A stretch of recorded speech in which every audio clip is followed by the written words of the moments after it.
Hey guys, welcome to the English Gentleman Gamer with me, Roscoe, or Igirisu Shinshi no Gema, which is surprisingly the Japanese translation of English Gentleman Gamer. Anyway, sorry it's been a bit of a while since I last uploaded. I've been on holiday and I am training for a obstacle course endurance event thing. It's not quite up to the same standards as a triathlon, but I'm not in any sort of shape anyway, so that's one of the reasons why I'm not quite as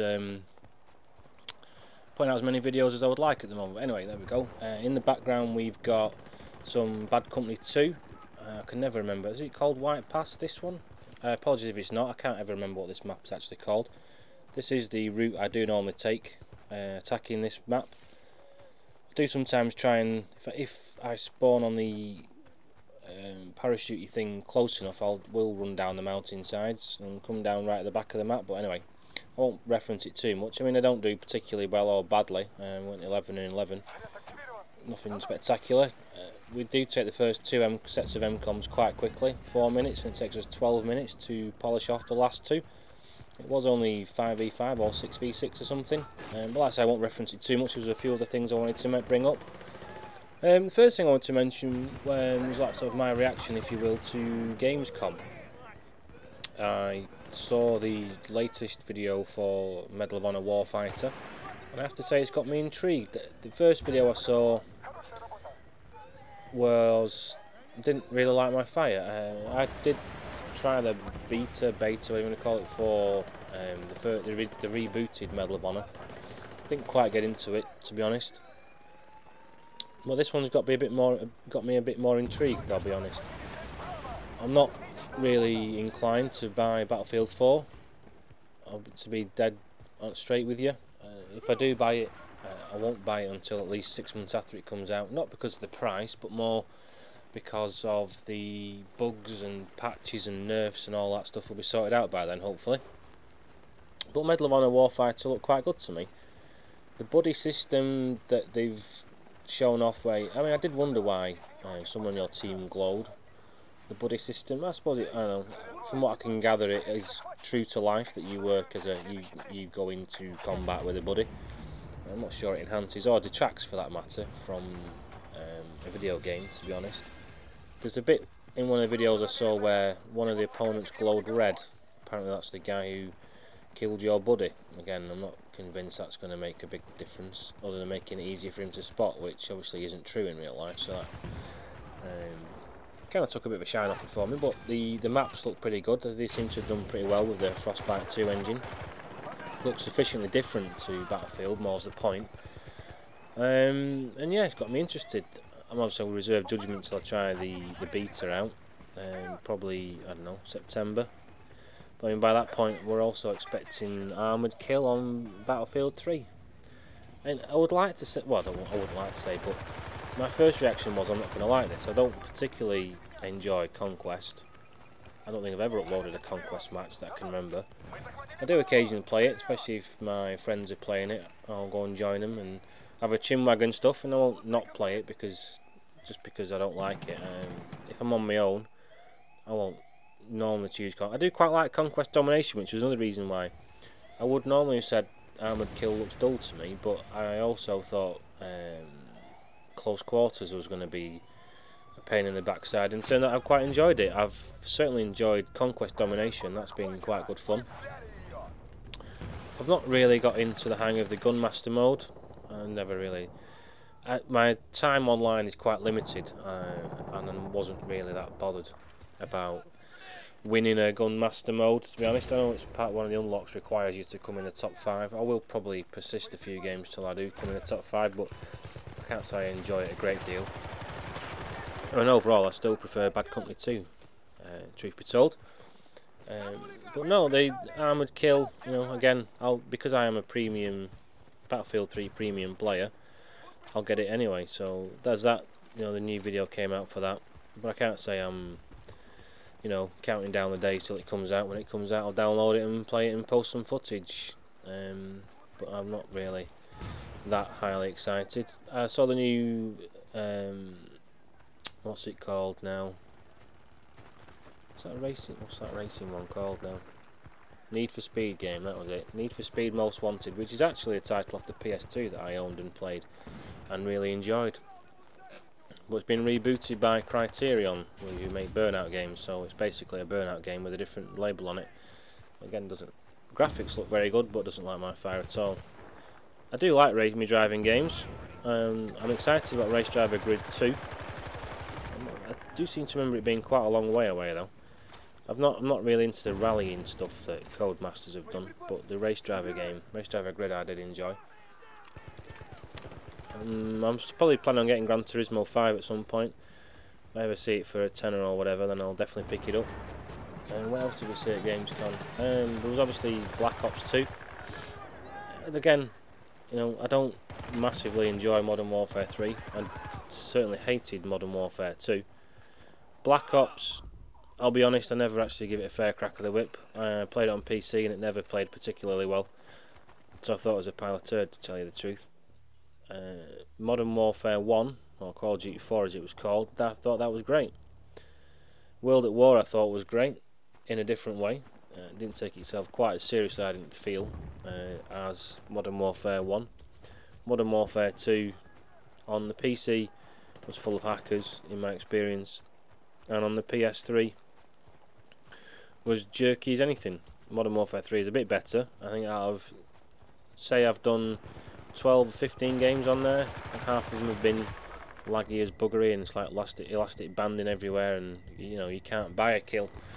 Other times it's run alright, so I don't know, I won't be buying Black Ops 2, certainly not for full price anyway. There's a couple of people I know in real life, as they call it, who will be buying it, so I can probably blag it off them for a night or two to try it out. I've also met, the other reason why I wanted to mention Black Ops 2 was I saw a cute little trick the other day by one of the, I don't want to say famous, but because he was famous on, that guy was a bit stupid, letting me run up and shoot him in the face.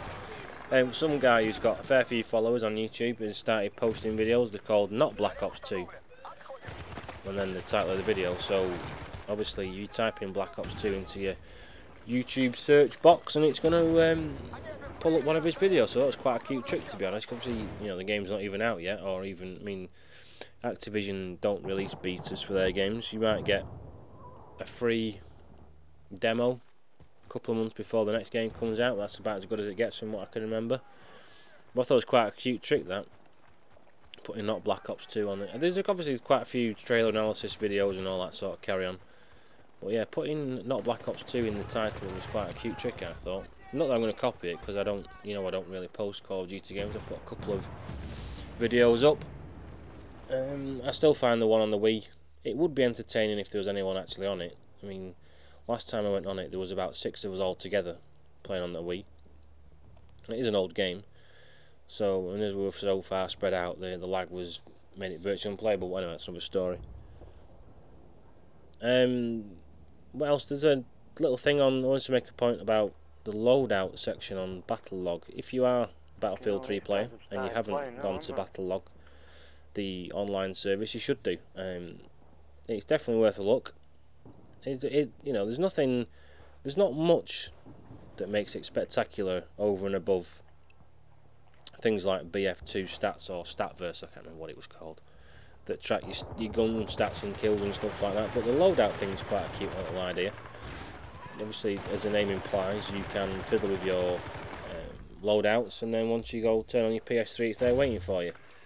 I would be more interested in the DICE developing a recording function, so I didn't have to use a HD PVR. That'd be more important to me personally. Or, I mean, there's one thing Killzone 2 used to do. I don't know why they took it out of Killzone 3. One of the other good things that Guerrilla fucked up, in my opinion. In Killzone 2, there was a battle replay function. It wasn't, you couldn't choose, it wasn't like the, what do they call it now? Cinema thing, or whatever it's called, in Call of Duty Modern Warfare 3. It doesn't replay from anyone's perspective, but what it did, it was an overhead map displaying each player as a dot, and showed you the lines of fire and who was killing when. And it was kind of live, you know. If the match was 16 minutes, the replay took 16 minutes, and I thought that was quite good. It's again one of the better things they took out of Killzone when they made Killzone 3. Not sure why, and it does piss me off that they took out the server browser out of Killzone. But anyway, that's another story. Killzone Mercenary was shown on the PS Vita. The graphics look very good. I didn't really get inspired, or whatever you want to call it, by the finger touch controls on the screen. Personally, for me, a handheld console has a D-pad and buttons, and that's it. If I want an iPod Touch, I'll buy an iPod Touch, but that's just my opinion. I'm sure plenty of people will buy it and enjoy it, and I'm sure Guerrilla have made a good game now.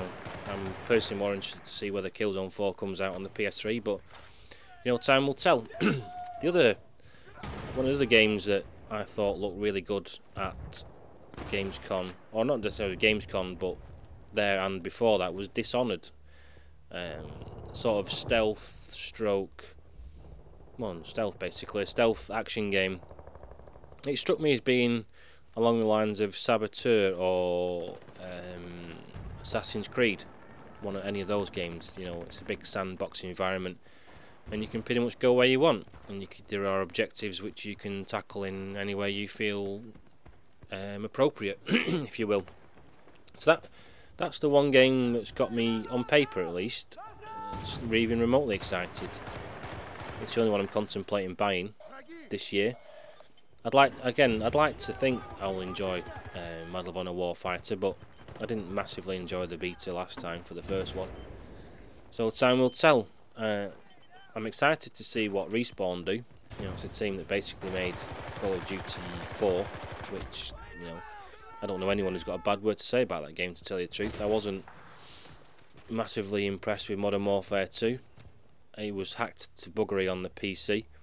On the PS3 when I played it, it was laggy as shite basically, so it was unplayable as far as I was concerned. But from what I have read, albeit a biased opinion of what went on, they were under a lot of pressure to recreate the magic, and I think the pressure from Activision was just to make a blockbuster. It was like if you can say, an analogy would be Modern Warfare 1 was like a Michael Mann film, where it takes time to do everything properly, whereas Modern Warfare 2 was like a Michael Bay film, where it was all, bang, big explosions and set pieces, blah blah blah, with very little substance, in my opinion. But there you go. It made a big hoo-ha about all the different sights and attachments for your guns and kill streaks and all that bollocks, and I think it diluted the actual gameplay. Personally, that's just my opinion, but anyway. Another thing I wanted to touch on was the inconsistency of my experience recently playing Battlefield 3. I don't know whether it's coincidence, but I've noticed since we've been able to rent our own servers that occasionally I will go on a server that feels like I'm pinging halfway around the world. I'm not sure how true that is. My options are set to only the European servers, so in theory they're all around here somewhere. But there's definitely occasions where there's, I don't know what you want to call it, input lag or something.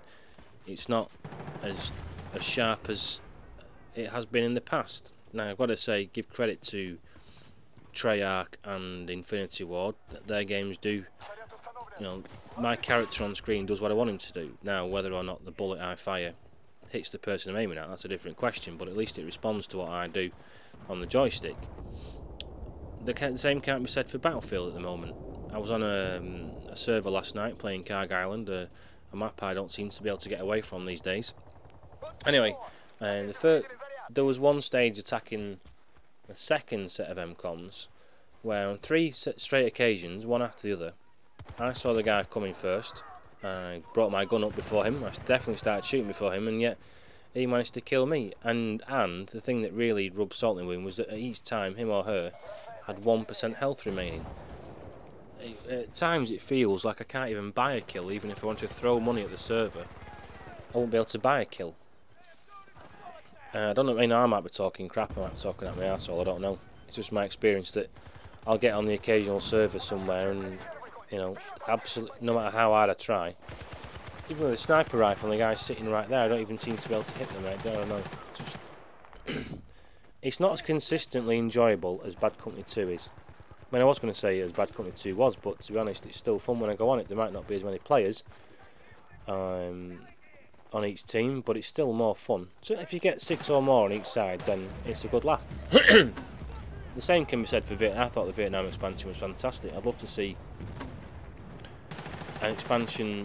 When I say like that, I don't mean necessarily about Vietnam or any particular conflict, just something a bit different from the normal maps we see at the moment. They all seem to be a different tinges of brown, to be honest, the Battlefield 3 maps.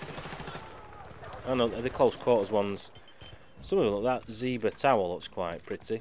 They're not ugly maps. I like Operation 95, but they're all built up areas or deserts from what I can remember thinking about it.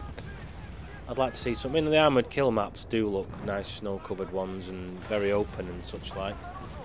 But just like I would like to see something a bit different. I'm not necessarily saying it has to be historic, but something, an expansion of that type would be kind of cool. You know, you've got to say that developers like Dice and Guerrilla do support their games inexpensively. I don't think £10 for an expansion, which is more vehicles and more maps and more guns that can be used in the normal modes, for £10 is particularly desperately expensive. When you consider Craptivision go for £15 for 2 or 3 maps, even having the brass cheek, you know, in Modern Warfare 2, for charging you £15 for some maps that you'd been playing to death in Modern Warfare 1, I thought was rubbing salt in the wound, to tell you the truth. So I do think they do make an effort, but recently my experience with Battlefield 3 has been quite inconsistent. I don't know why that is. Like I say, I might be talking shite, but you guys might feel the same. But, you know, obviously let me know if you want in the comments. But anyway, I just wanted to touch on a few things after coming back off my holiday and reading all the stuff on Gamescom. I will definitely get a video out early next week. And anyway, guys, until then, I'll be on the PSN occasionally. So if you want to join in on Battlefield 3 or Killzone 3, then just give me a shout. Otherwise, I'll catch up with you guys later. Take it easy. Bye.